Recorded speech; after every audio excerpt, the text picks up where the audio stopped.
बोलाई बोलाइया में के डारी काली कोयलिया बोलाइया में के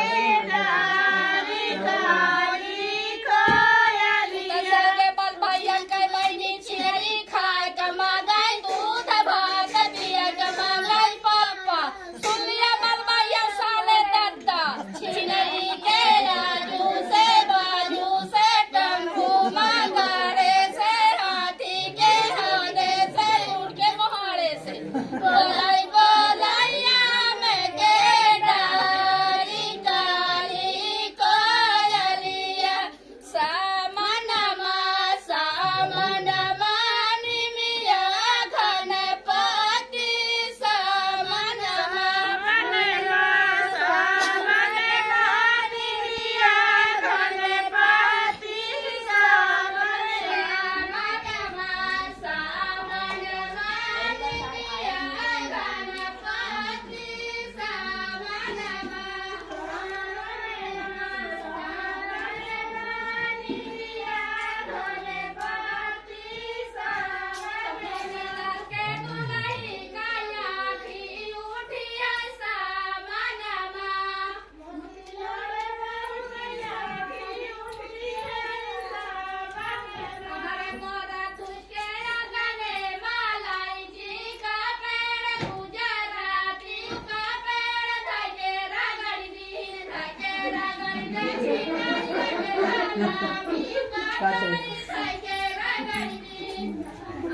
बाकू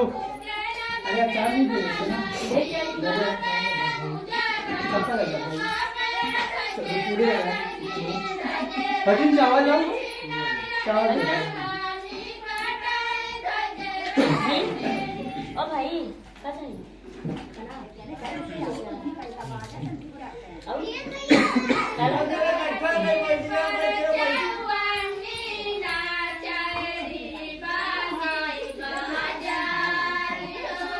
चावल भी